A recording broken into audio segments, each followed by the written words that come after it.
시청자 여러분 안녕하십니까? 9월 24일 정오브리핑을 시작합니다. 연방 이민세관 단속국 아이스가 23일 이른 아침 SK 배터리 공장 건설 현장 인근의 펜터글라스 소재 주거지를 급습한 것으로 알려졌습니다. 아이스는 당시 한국인 근로자 가운데 비즈니스용 방문을 뜻하는 WB 소지자는 제외했으며 관광용 방문을 뜻하는 WT 소지자만 체포한 것으로 전해졌습니다. 체포된 한국인 근로자들은 조사를 받은 후 당일 저녁 모두 풀려났습니다.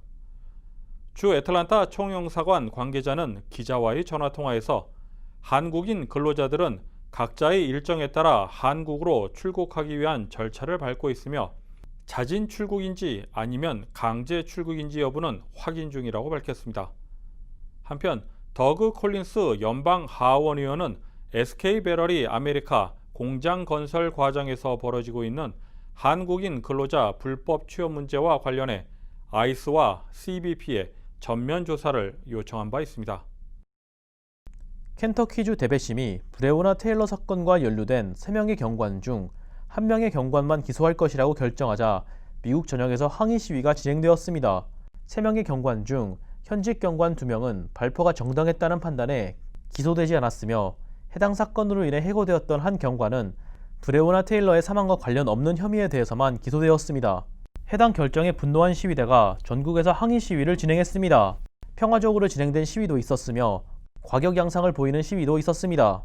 브레오나 테일러 사건이 발생했던 켄터키주 루이빌에서는 항의 시위로 인해 2명의 경찰관이 총격을 당하고 100명 이상이 체포되었습니다. 애틀랜타시에서도 항의 시위로 인해 7명이 체포되었습니다. 지난주 실업수당 신규 신청이 87만 건을 기록하며 2주 전에 80만 건에서 소폭 상승했습니다. 전문가들은 경제 회복 동력이 약해진 것으로 보인다고 평했습니다. 실업수당 신규 신청은 4주 연속 100만 건 이하를 기록하고 있지만 여전히 팬데믹 이전 수치보다 4배 정도 큰 수치입니다. 2주 연속 실업수당을 수령하는 인원은 16만 7천 건 줄어 1258만 건을 기록했습니다. 트럼프 대통령이 11월 대선에서 패배할 경우 승복하지 않을 수 있다는 전망이 나오고 있습니다. 23일 백악관에서 열린 기자회견에서 11월 선거 이후 평화적인 권력 이양을 하겠다고 약속할 수 있냐는 기자의 질문에 트럼프 대통령은 무슨 일이 일어나는지 봐야 할 것이라고 답했습니다. 이어 우편 투표가 선거 부정으로 이어질 수 있다는 기존의 입장을 나타내는 발언을 했습니다. 또한 투표를 둘러싼 소송 가능성으로 대선 전 연방 대법관 임명이 시급하다고 보느냐는 질문에는 아주 중요하다고 답했습니다. 이를 두고 고 긴즈버그 연방 대법관 후임 지명을 서두르는 이유가 대선에서 질 경우 우편 투표를 문제 삼아 최종 판단이 결국 연방 대법원으로 갈 것을 염두한 포석이라는 지적이 나오고 있습니다. 한편 트럼프 대통령은 오는 26일 긴즈버그 대법관 후임 지명을 발표하겠다고 예고했습니다. 코로나19 백신이 미국 내에서 언제 승인이 될지에 대해서는 알 수 없지만 주 정부들은 승인이 될 경우에 대비해 공급 계획을 준비하고 있습니다. 조지아 보건부의 캐슬린 투메이 장관은 백신의 초기 분량은 응급 요원에게 우선적으로 공급하고 이후에 롱텀 케어 시설 거주민에게 공급할 것이라고 전했습니다. 투메이 장관은 모든 주민에 대한 백신은 내년 중반기에 준비될 것으로 보인다고 말했습니다. 캘리포니아 게빈 뉴섬 주지사는 휘발유 차량을 점진적으로 줄여 2035년에는 주에서 판매되는 신차의 100%가 배출가스 0인 차량이 되도록 지시하는 행정명령을 발표했습니다. 영국, 덴마크, 노르웨이 등의 국가가 내연기관 차량의 판매를 점진적으로 감축해 없앤다는 계획을 발표한 바 있지만 미국에서는 캘리포니아가 최초입니다. 한편 2035년 이후에도 휘발유 차량을 보유하거나 중고 차량으로 거래하는 것은 막지 않습니다. 사바나 칼리지 오브 아츠 앤 디자인 스케드에서 이번 주말 스케드 애니메이션 페스티벌을 진행할 예정입니다. 리 시먼 스케드 필름 디렉터는 금요일과 토요일 양일간 온라인으로 진행되는 페스티벌에 여러 가지 세션들과 패널 토론회 그리고 졸업생 연사들이 준비되어 있다고 전했습니다.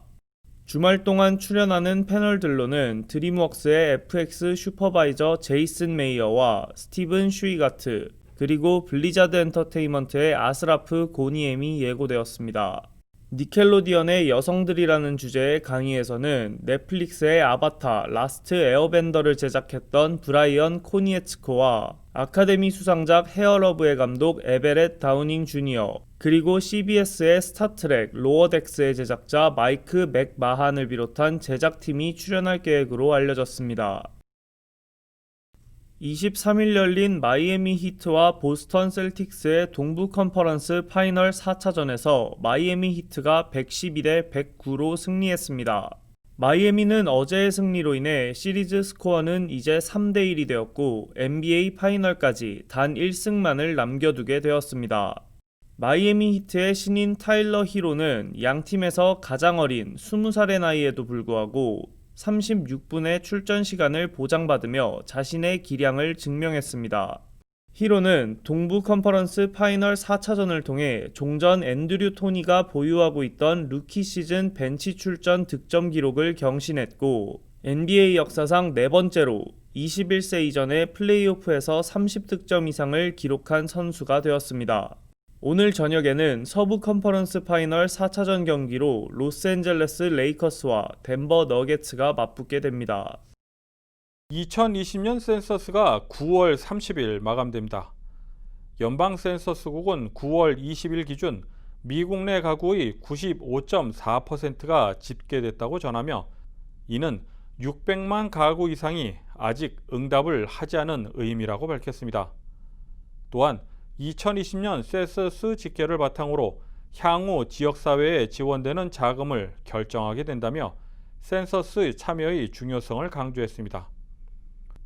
센서스 참여는 해당 웹사이트 2020 census.gov를 통해서도 참여가 가능하며 한국어를 비롯해 12개 언어 서비스가 제공됩니다.